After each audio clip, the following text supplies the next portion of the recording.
here we are. And again, going to the State of the Union. You want to talk about poor politics? You want to talk about the great uniter who did nothing close to uniting for however long it was? Right. Give me your initial reaction. Okay, so I forced myself, and I mean forced myself, to sit through that whole thing. And I want to first and foremost tell everybody that once again, Clay called it. Clay said they were going to, and you don't believe me, go back. I'll find you the episode. I'll tag it in the comments if I remember. Clay said that what they'll probably do is fill up a lot of that time with the, gratuitous applauding and cheering and clapping.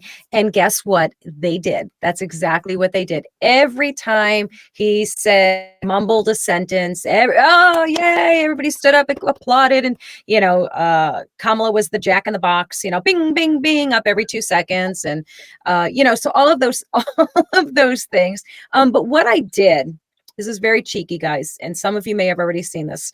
I did my own recap of the State of the Union, and we're gonna play it for you guys. Here it is. It's like under a minute, I think.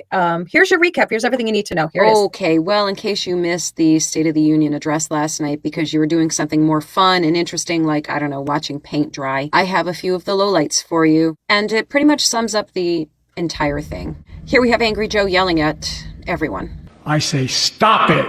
Stop it, stop it, stop it. Here we have Angry Joe yelling at everyone. Sends 20,000 young people to work. Here we have Angry Joe mispronouncing the name of Laken Riley. Lincoln Riley. Here we have Angry Joe having run-on words. Founding Fathers led by my Secretary of Agriculture. Here we have Angry Joe lying. And America is safer today than when I took office. Here we have Speaker Mike Johnson using his facial expressions to speak for all of us. The end.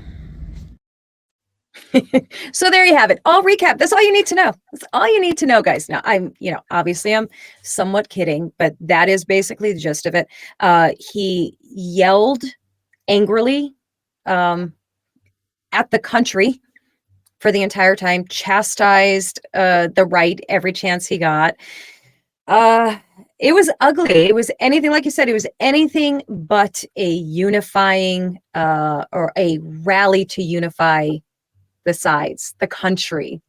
Very, very disappointing, highly unsurprising. My only surprise throughout the whole thing, I would say, is that he basically managed to keep his stamina-ish throughout, that he made it through. I believe on the records, this is the shortest, or at least one of the shortest State of the Union addresses in our books. He did not. Yeah, right. What's that? Called that too. Yes, you did. I forgot that. You did. Yes. That's my guy right there. He calls him. He knows him. I love it. So yeah, your turn. What are your takeaways? You're going to have the more intellectual takeaways from it. I have the kind of superficial ones. Not really. I'm not far off of you, truthfully. I think I was surprised at his amount of energy. Now, I am a believer that there was something involved. I think I don't know what, and I'm not going to claim narcotics. I'm not going to claim he got shot up with something. I might claim a B12 shot and a nap.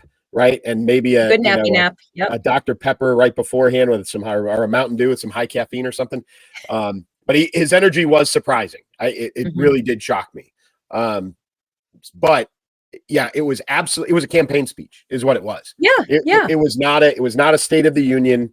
It was a campaign speech. It was an attack on everything on the right. Laken Riley's family was invited. They declined. There was the father of one of the Marines killed at Abbey Gate in Kandahar, who shouted out at the president and was promptly drug out of chambers and arrested, which is a Gold Star family member. Shameful. Peaceful protest, right?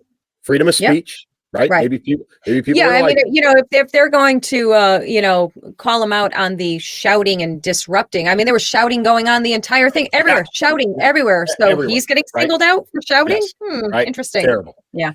So, but again, no attempt or effort to unite the nation. No, and most of what he said that I could track, because I couldn't track all of it, but most of what he said was actually false. Oh, He blamed yes. Republicans for the border, which it's a true statement, right? That they voted down the last border bill, but they voted it down not because of any reason other than the fact that it was more money for Ukraine, more money for all of these things outside of the border. It Right. wasn't because it was a bad border bill. It wasn't a great border bill, but it wasn't necessarily a bad one, but because it had all this other crap in it. It was full of pork. That's why Right. they voted it down. So, but they, he counted that as it's their fault.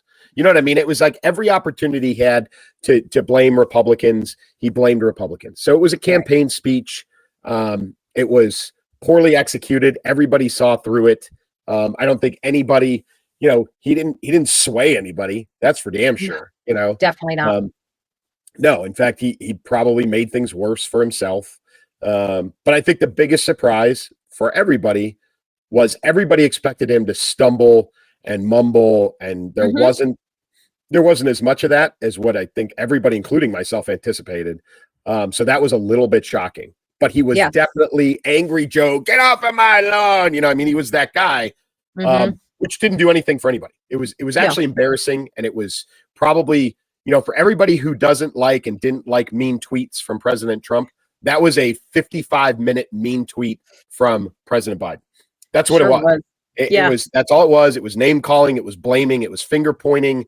It was everything but giving us a legitimate read on the state of our nation, which is exactly and only what that speech is for. Right. Outright combative, like, turning to, to the Republicans there is, oh, you don't like that, huh? You don't like it. Well, what are you going to do, Joe? You going to go out there and fight him? Like, put up your dukes. What? You kidding me? He said that multiple times. He's literally made physical threats, trying to goad people into it. And you're right. It was childish at points. Really, really bad. Yeah, it was, yes. Yeah, no surprises in it other than the one you pointed out, the one we agreed on, that just absolutely stunned that he made it through and was generally coherent, yelling all his points. Definitely had, his enunciation is always garbage anyhow. So, that's just is what it is. But, I did not hear his stuttering problem that he's supposedly had lifelong. It's funny how that comes and goes. Weird. Yeah. Just saying. It's an ailment of convenience. Yes. So yeah, that was and that seems to be the consensus. I mean, you have your diehard, whether they're diehard never Trumpers or they're somehow actual diehard Biden fans. I don't understand how that's a possibility. But yeah, they're, of course, it was wonderful. He did a great job. Yeah, it was terrific. They're just lying. They're just saying words for the sake of saying words. And, his other gaffe, besides mispronouncing, besides all of the lies, and besides that's not a gaffe. Right. That's not a gaffe. Yeah. And besides mispronouncing Laken Riley's name, the one that got him in hot water with his own crowd there was referring to the guy as the illegal. So he had to backpedal on that and talk about how freaking offensive is that whole thing. Goes out nationally to apologize for calling the murderer an illegal. Says nothing about the fact that the illegal murdered a U.S. citizen. No apology to the family of the murdered girl, an apology to them, to the illegals, or, as he corrected himself, the undocumented illegal. He said it right the first time, and they got mad at him, and he had to, apologize for it. But yeah, it's it goes back to the Israel thing. It's that I don't want to offend anybody. I don't want to upset anybody. I don't want to upset the violent criminal that killed an innocent girl by calling him the wrong name. Seriously, give me a break, man. Can you imagine? I'll be a little bit more vulgar. Grow a set of balls. Like, come on. Like, Yes. really. Like, Yeah. man up. Like, be a little, show some toughness and not Yes. threatening people like an old man with a cane, but show a little bit of moral, courage. He has none. He has zero. None. He's just he just showboats and postures and just generally makes an ass of himself and gives people like me lots of material for content for videos. So thanks, Joe. Thanks for that at least. Right? Yeah, keeps us talking, keeps us in business. But we've got one more. We have one more. One more guy with a questionable, morality. Jimmy Kimmel. Like I can't believe. Was it the Golden Globes that Kevin Hart got booted off of for a 12-year-old tweet? Yes. Right? Yes. Right? Yeah. Made him apologize, all these things, blah, blah, blah. And the Oscars keeps bringing back Jimmy Kimmel, the blackface, the guy who used to wear blackface and hosted the Man Show of all things. Like misogynist blackface guy, and they keep bringing him back, and nobody says shit. Like nobody says anything. Like what does he have on these people? He must have some good dirt. Like he must have like a hidden safe somewhere full of like documents and files, and I don't know, because he's not funny. Like he's not even vaguely funny. I have never laughed at anything Jimmy Kimmel has ever said, and granted, I don't watch him, but I remember the Man Show, and how him and Adam Carolla have gone in such wildly different, like vastly different paths is just wild, so wild.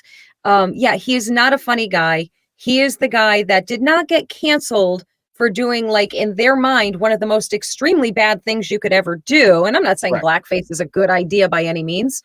But they have canceled people for way less than that, and he gets a pass. So I would really love to know what Jimmy Kimmel has over these high level people. But guys, if you haven't figured out, if you didn't happen to notice on the bottom, we're doing the 2024 Oscars recap, and our version of the recap is really just about trashing that whole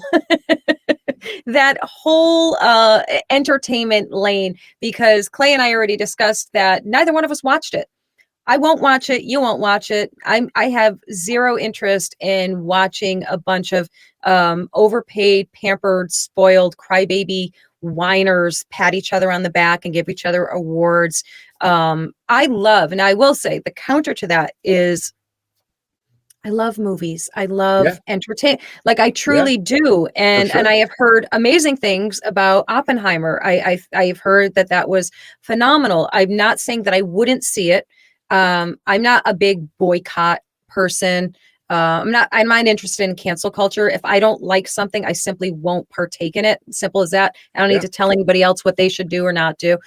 But I haven't watched any of these things because I'm just simply not interested in it at all.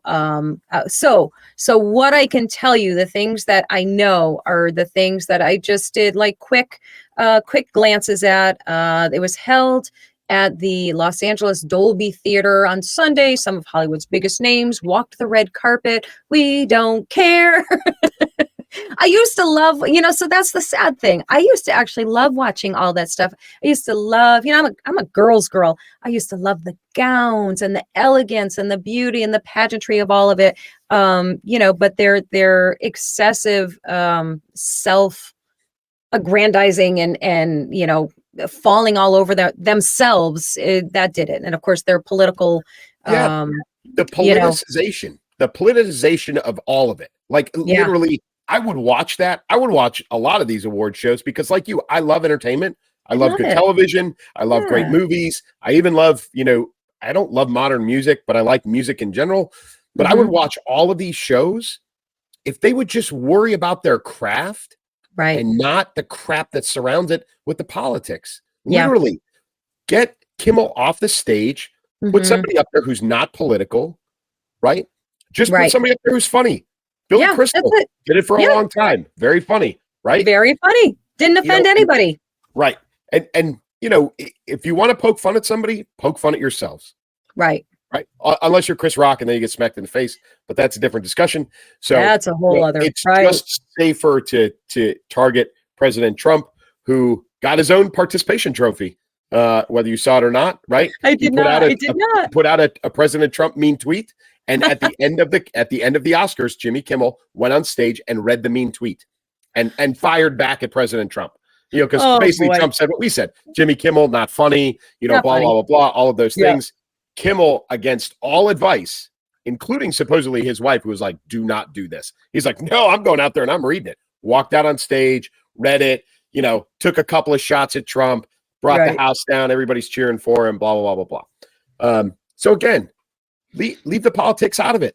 Right. It's not, it's about your craft. Honor your craft, honor those around you who worked hard and put in a lot of work, and leave the politics out of it. You'll get a lot more. It's the, you know, what is it? Vinegar and honey and sugar and whatever it is. You know, you're going to get a better response when you just leave that crap out of it, because nobody wants to hear your opinion.